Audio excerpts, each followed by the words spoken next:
error. Oke, selamat siang semuanya. Kita di sini akan discuss bersama Pak Iksan. Ini adalah ayah saya. Di sini kita akan berdiskusi banyak mengenai soal kehidupan. Mungkin kita langsung saja ya, karena ini trial dulu. Oke, menurut ayah nih dari generasi yang sekarang, apa yang berbeda dengan generasi ayah dulu? Dari semangat juang mungkin, dari kerja kerasnya, komitmennya. Menurut ayah apa yang ayah lihat gitu? Sebenarnya tiap generasi itu menurut saya sama aja. Nah, generasi ada dinamikanya. Generasi sekarang, generasi dulu akan datang. Suaranya mungkin bisa rada sedikit keras. Hakikat itu sama aja. Ya, tapi yang paling penting manusianya sama, tapi bagaimana kontennya yang berbeda itu. Produknya sama, zaman tuh sama. Coba teknologi cuma upgrade. Teknologi itu belum sampai taraf revolusioner. Belum. Masih improvisasi demi improvisasi. Kalau orang bilang IT itu atau AI itu udah revolusioner, enggak. Belum. Kalau dalam Quran kan nanti antara planet itu diketemukan makhluknya, itu revolusi. Jadi antara planet-planet itu, galaksi-galaksi yang miliaran, itu ada kehidupan juga, ada manusia, ada bentuk-bentuk makhluk juga, kayak apakah sama dengan kita bentuknya, apa di bentuk lain. Nah itu satu saat dipertemukan itu antara mereka dengan teknologi. Mungkin bisa juga Star Wars. Oke, baik, kita bahas teknologi ya sekarang ya. Nah dulu tadi nah sekarang kontennya manusia sekarang tuh apa, saya nggak mau mengadili generasi sekarang karena kita belum bisa mengadili. Nah itu perlu butuh waktu. Satu generasi habis, umur kita terbatas. Menurut ayah, sekarang kita ini aja, yang kecil-kecil aja. Orang harus membangun misalnya disiplin konten yang bagus, kemasan yang bagus, disiplin dan segala macam. Oke, tapi ada isu di mana era sekarang itu kan teknologi berkembang begitu pesat ya. Sehingga anak muda itu seharusnya lebih gampang untuk menuju kesuksesan. Nah, apakah itu berpengaruh sama orang dari era generasi dulu ke sekarang? Gitu, kalau seandainya orang dulu mungkin lebih susah untuk dapat kerja, kalau sekarang kan mungkin orang sudah bisa mengakses internet semuanya ya, jadi untuk kerjaan tuh semua dari internet semua, sedangkan dulu kan harus kirim surat, harus kirim lamaran. Nah itu kan ada gap teknologi yang sangat tinggi ya. Apakah itu berpengaruh ya? Berpengaruh. Kalau sekiranya dulu tahu untuk nyari dulu aja ya, mau jadi tukang beca zaman sekolah SMA susah. Beca dari mana, nyari beca itu supaya ada penghasilan? Nggak ada, nggak tahu. Dan tukang beca yang ada yang datengin udah penuh orangnya. Ya kan? Jadi sekarang kalau dulu ayah ada Gojek, masya Allah bisa cari sekolah, semua biaya hidup sendiri itu udah bisa. Orang dengan Gojek aja dia naik ke Grab, dia udah berani. Dan itu di Grab dia pelajari benar-benar sehingga dia tidak hanya punya satu Grab, beberapa Grab. Jadi teknologi emang memudahkan. Makanya sekarang aneh kalau ada bilang ada anak remaja atau orang remaja yang zaman nih kayak begini nganggur. Itu satu pertanyaan bingung. Kenapa bisa nganggur?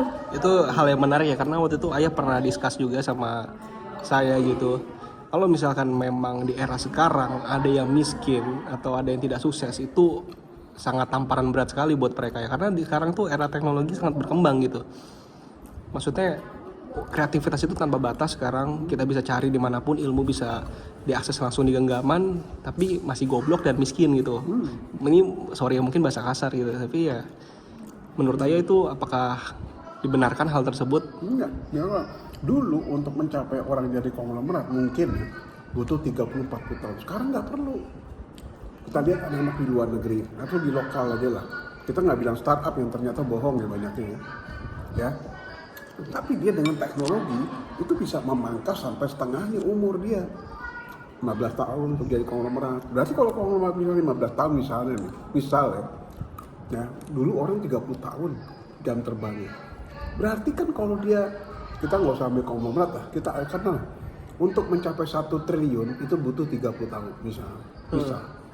Berarti sekarang perlu 15 tahun. Berarti dia kan udah jadi miliuner kan. Paham nggak? Berarti dia butuh 500 miliar. Oke. Betul nggak? Jadi untuk kaya, bayarnya kalau dipecah lagi, di umur misalnya 15 tahun dibagi 3, 5 tahun, dia udah dapat berapa penghasilan ratusan miliar. Karena dengan teknologi. Loh, bisa nggak? Loh, bisa. Kenapa nggak bisa? Online itu. Dia bisa online. Atau dia memperdagangkan barang orang lain. Apa istilahnya namanya? Dropshipper. Dropshipper. Apa yang nggak bisa sekarang? Benar sih. Ngambil barang dari Cina, banyak orang nggak tahu informasi. Belum tentu orang ngikutin informasi. Pameran Cina, barang-barang dari Cina. Kemarin ada salah satu YouTuber orang Cina, dan dia udah triliunan uangnya, karena dia main di pasar modal. Dia bilang, motor di Cina harganya itu cuma 3 juta per motor. Kalau beli sendiri, misalnya 1, 2, 3 aja, 5 juta. Tapi kalau beli 100, itu cuma 3 juta. Makin beli lagi, makin rendah. Dan yang lebih gila lagi apa? Itu nggak perlu DP, ambil dulu, begitu jual, baru bayar. Wah itu kan, Anda jual motor 3 juta. Jadi sangat banyak opsi sebenarnya teman-teman ya, kalau misalkan memang di era sekarang ini kita anak muda pengen menuju kesuksesan atau kekayaan atau wealth, itu sangat mudah, tergantung kitanya bagaimana untuk bisa mengoptimisasi era digital ini gitu loh. Kalau kita bisa pintar-pintar ngejas untuk memanfaatkan teknologi ini, kita mungkin bisa lebih cepat gitu. Seperti yang Ayah bilang tadi, konglomerat mungkin sekarang umur 20-an udah ada gitu. Ya karena itu era teknologi ini. Nah, jadi teman-teman juga perlu dipahami ya, untuk era teknologi sekarang ini kita perlu memanfaatkan benar-benar ilmunya gitu. Jadi sekolah boleh sekolah, cuman menarik nih ya nih, kita bahas sekolah nih, kita mungkin ada melenceng gitu. Ada yang bilang sekolah itu scam sebenarnya. Sekolah scam dan beberapa ilmunya mungkin 20% doang dari 100% yang bisa diterapkan gitu. Bahkan praktisinya pun dari segi guru ataupun dosen gitu, itu dia tuh nggak bisa praktisi. Bagaimana dia bisa menerapkan ilmu kepada mahasiswanya gitu, sedangkan dia aja tidak berpraktisi gitu loh. Jadi kan hanya semu doang. Nah itu menurut Ayah itu gimana itu? Sekolah itu penting, perlu, tapi jangan buang waktu. Dulu zaman SMA, Ayah merasa sekolah itu dongeng, jadi nggak mau sekolah, karena Ayah otodidak, karena rugi. Apa yang diajarkan, ya persis kayak Steve Jobs gitu. Apa yang diajarkan di dunia nyata nggak dibutuhkan sebenarnya, nggak diperlukan, paham nggak? Jadi Ayah dongeng, karena Ayah otodidak, Ayah ingin sekolah malam aja. Paginya apa? Bisnis, ilmu kehidupan yang Ayah mau cari, life skill. Itu life skill. Itu yang mau cari. Nah, cuman berbeda pandangan dengan Opa. Sekolah itu harus di kelas, harus ini. Bilang enggak. Tapi karena ikut manut, udah beberapa kali kita agak sedikit bertengkar, ya, berbeda pandangan, akhirnya milih ikut manut aja. Jadi sekolahnya nggak begitu merasa perlu, karena ini membuang waktu saya luar biasa. Tapi gitu lebih ke koneksi sebenarnya. Nah, bagaimana sekolah? Nah, itu sekolah zaman model kayak gitu yang ada kurikulum. Mestinya sekolah itu dirubah. Sekolah itu anak dipraktekkan ilmu, tetapi juga dilepaskan ke medan lapangan. Dia harus orientasi bisnis. Karena kalau ilmu aja, bayangin Anda berapa tahun, kita nggak pernah bisa bikin duit itu ilmu, kepercayaan kita lemah. Tahu nggak? Kita belajar terus kapan bikin duitnya, kapan bikin rasa. Jadi ilmu dipraktekkan, pede kita, karena pedenya kita dapat duit. Pede nggak? Semakin dia belajar lagi di teorinya. Ini kan enggak. Coba dari SD 6 tahun, SMP 6 tahun, 12 tahun umur kita belajar. Tapi kita hanya dikasih orang tua uang. Itu hanya pengecualian anak-anak tertentu yang pintar, kreatif, dia bisa cari uang. Mesti diajarkan, kenapa nggak 30%, bagaimana Anda bisa membiayai sekolahnya ya tanpa perlu bantuan orang tua lagi. Itu sebenarnya pendidikan ke arah sana. Jangan kita dijebolin, akhirnya muntah. Begitu ini orang selesai sarjana, dia nganggur. Nah, dia tuh ngelamar di Alfa yang sebenarnya anak SD-nya cukup. Itu S1 itu dihargai ngelamar di Indomaret. Anak S1 dulu Ayah ngelamar satpam nggak diterima. Coba bayangin, ngapain sekolah kita ini? Nah, kita dibodohin oleh sistem yang mereka sebenarnya bisnis. Dibikin bisnis kenapa sekolah itu? Karena dibikin kenapa 4 tahun semester ini harus 6 tahun, ini harus 12 tahun. Kayak kita nggak tahu. Itu jadi bisnis, dia ada pendapatan tetap tiap bulan. Jadi sekolah itu jadi berubah jadi bisnis. Sekolah itu membonsai masyarakatnya. Baik, ini pembahasan yang cukup menarik ya. Mungkin kita akan bahas selanjutnya di part 2 karena ini menyangkut soal pendidikan. Jadi pendidikan ini mungkin akan jadi isu di video selanjutnya.